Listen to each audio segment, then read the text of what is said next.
So hi, this is part 2. I am Elaine Smiley. And I am Gabriel Smiley. And we are the Smileys in Zambia.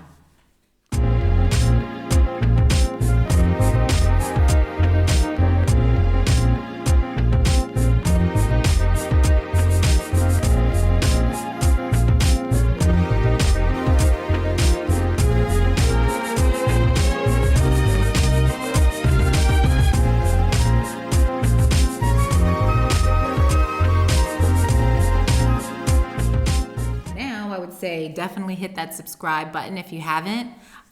We like when people like us, and we want you to click. So hopefully you just saw our last video, which is the things that we miss about the United States and our home. Now we're circling back with things we don't miss, that we're happy to not be around. No. So who should set it off this time? I think you should. I went first. Okay. So again, we made our lists so they complement each other. There are a lot of things that probably we're very similar on both lists. Yeah. But I'll get it started. The number 5 thing that I do not miss, I don't miss yard work or fixing up the house. We owned a house in the Hudson Valley. We still own it. We still own it. It's an old house. A lot of stuff would break. There was a lot of maintenance in terms of like keeping the house up. I hated hiring anybody, so I did it myself. He's stingy. Yeah, that like a good homeowner should be. But I did a lot of work, and now I'm renting, and I'm not even paying the rent, and I don't miss that. Yeah. So yeah, I guess that makes sense for you. So what's your another 4? Number 4, also house related. I don't miss paying utility costs. We would pay thousands of dollars to heat and cool and light our house. Electricity here is so cheap. It's actually really the smart way of doing it. You know, like if you're on a budget and you know what you can do, it's basically prepaid. You pay your electric. You buy credit and it goes off when you run out. And for an example, you know, we have a 3-bedroom house.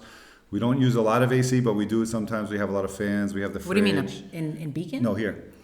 And we pay about 700 kwacha a month, which is like $40 for electricity costs. We have no heating costs. We have no water bill. We have nothing like that. I mean, we buy water, but like the utilities are much cheaper. Internet is cheaper. Phone service is cheaper. Just like your month-to-month operating costs are much, much, much cheaper. Exactly. I think it was really expensive just being. Oh man. You know, and we had a big house. We have a big house in Beacon, so not just 3 bedrooms, but we had 4 floors that you'd want to make sure it's heated up. So it was a big house. It is a big house, and I would say that it cost a lot.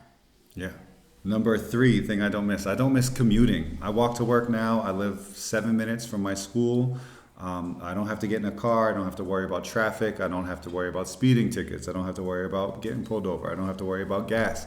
All those things just go out the window when you live near your job. That's not really like an international thing. I just happen to live really close. And this is the first time that he's had that luxury of, it's so much living in. One thing about better, I should say. Yeah, one thing about living in the Hudson Valley versus when we were in Brooklyn is that's our dog.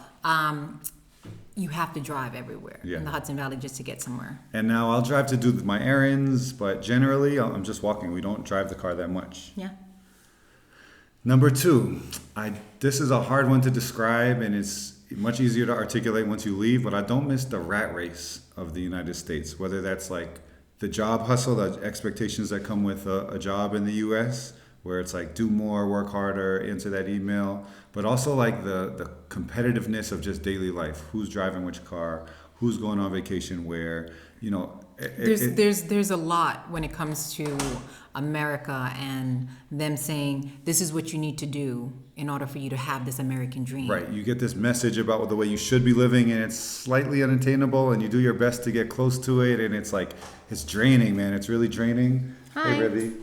We're doing a video right now. This is another mango collar. Okay. Ribby just passed a collar, but the rat race is real, and it's draining, and you don't realize it till you leave when people here aren't necessarily trying to ask what you're doing or where you're going on vacation. I would say the way that you can also describe it is, have you ever seen someone get on the train in the morning and they look tired, but when they come back And hopefully if you bump into that same person in the evening and them coming back from work, they're even more tired and drained because of the weight of the pressure of making sure that you have to perform and be at work and the deadlines. I'm not sure if that's what's happening anymore since COVID in regards to deadlines, but it sucks your soul. Yeah, and it's I don't know if it's an American thing or a European influence place thing, but it doesn't exist to the same degree here. And you see people just kind of like doing the same routines, but enjoying their life a little more, like untethered from that competitive nature. Exactly. And then the number one thing that I miss, the number one thing I don't miss at all, is just the hatred of America. It becomes so evident when you leave how angry America is, how just much hate there is, how much people hate others based on the way they look. It probably could only be the mainland too, because I'm quite sure Hawaii is not having that vibe. I'm not quite sure that Puerto Rico is not having that vibe. I don't know. It just seems like I haven't been to those places to say, but I know in the U.S. when you read the news or just you go out and about, there's just so much anger, right? There's so much anger. There's so much division. Out here, we were on vacation and we met some dude that was definitely a Republican from Middle America, somebody that in the U.S., I would have been taught to say, oh, this is the enemy, right? I would have said, this is somebody that sees things differently and I have to hate them.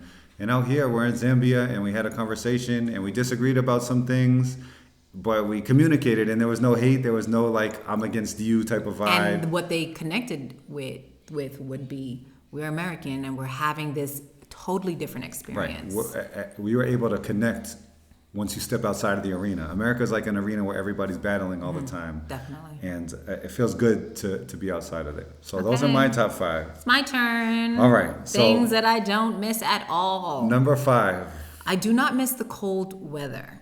When I'm in cold weather, I love fall in New York, don't get me wrong. But I do not like December, January cold weather where that first snow is beautiful, but then all of a sudden... Oh, the frigid, when you have to get bundled up to go outside. And you're so cold and your socks are wet. And I don't like that type of... I have long toes, so my toes get very cold. I can understand. And your nose is long too, so your nose would always drip. So those are the things that would always drive me crazy, things that I hated in New York. Wintertime. There's no winter out here. No, it's actually very blue and very sunny. To the point where I'm like, I need it to rain. Number 4. Number 4. I would say the American judgment, especially for a woman of color or a black woman. I would say, sometimes you just want to have your headscarf, a nice headscarf, and walk around and do what you got to do or go run your errands without someone going, oh, they must be this or they must be that, or put judgment.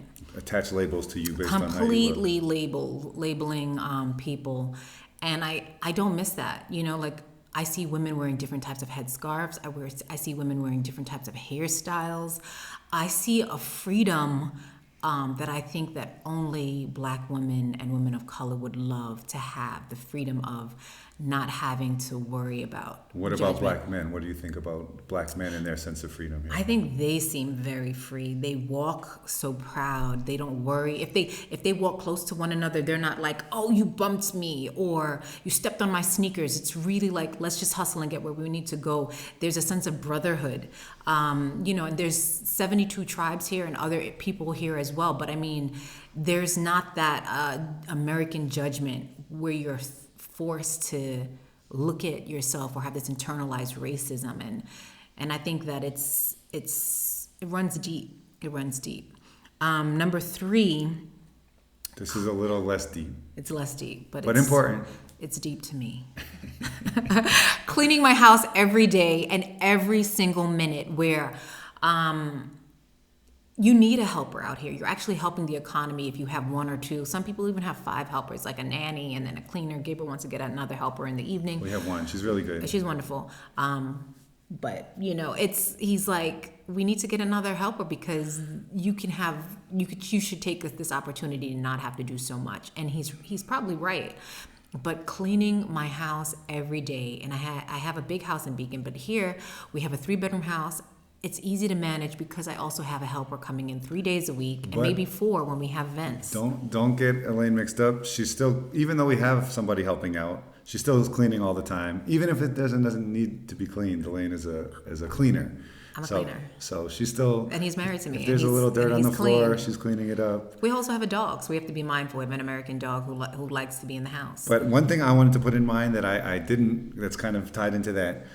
I talked about the house chores, like the outside the house stuff, the inside the house stuff, in addition to cleaning, the laundry. Now, I didn't do that much laundry back At all, home. he didn't do anything. I did some. No, we're not I going to go didn't. into I didn't do much. I didn't do the. He didn't putting wash. away. He didn't wash. No, and I he, did. And I he didn't washed. fold. No, I did But some. you would. Your Well, I would task put would away. be to put away. I didn't like doing and that. there were like tubs of folded clothes on the second floor that needed to be put away for But weeks. if you're a family with kids, you can probably relate. There's a lot of laundry to be done, and it takes hours of your day to plan for it. Usually it was Sunday, and then I wouldn't get to putting it away till Wednesday, and my clothes would be all Friday. wrinkled.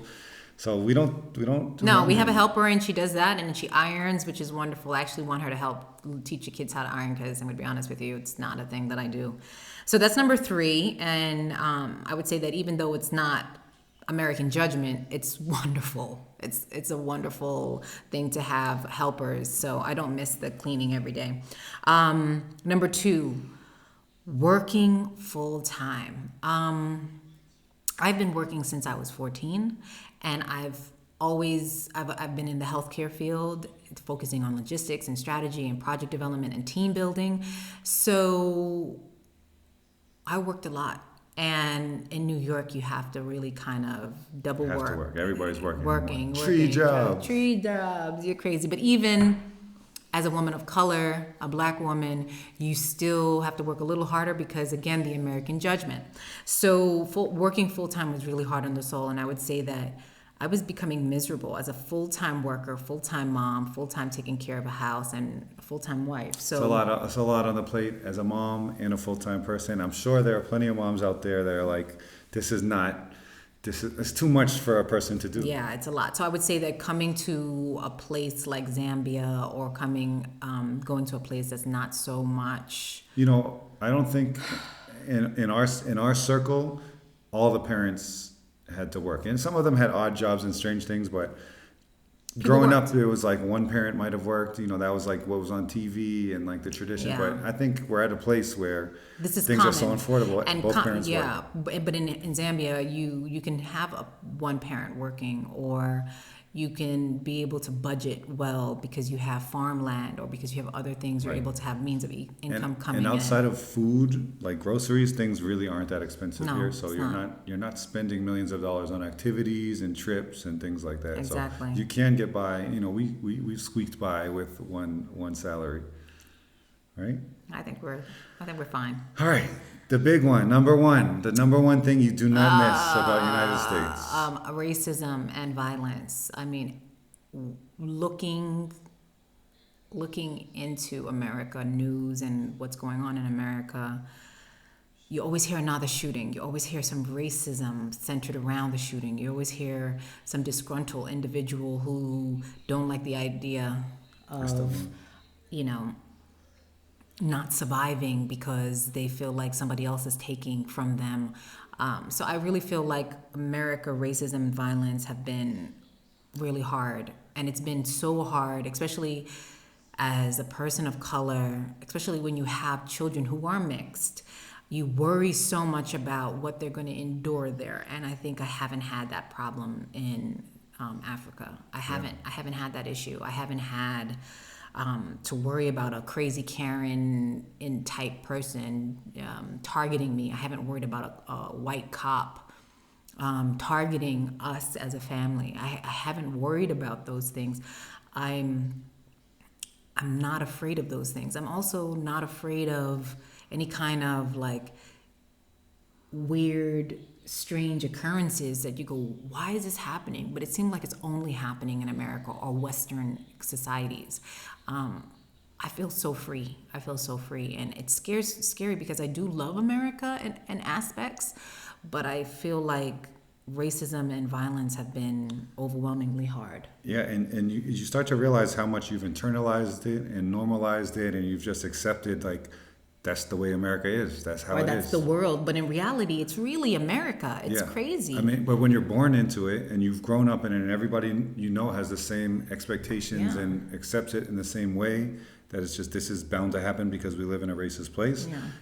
you just think that's the way it is, and then when you leave and you see it continue to happen there, but not where you are. It's like you feel like you're watching The Matrix and you're in Zion. You're outside looking in. And like, yeah, it really feels like that. And I'm a big sci-fi person, so like I'm really internalizing all of this now that I'm seeing things that, you know, I saw when I was there, but now looking, I'm like, I can't believe I was a part of this madness. Yeah. So. Yeah, that's the big one. That's by far the biggest adjustment that's positive, to just kind of step away and Yeah. So get outside of it. those are definitely the things I do not miss. I actually think number one of yours, and which is combined with number one of mine, they probably need their own episode pretty soon. Hatred And we'll get and to that division, and what it's violence like out here. and racism. But it can be a better life when you get away. There's things to miss, but there's definitely things to not miss. Yeah. So thanks for tuning in. We'll see you soon. Bye.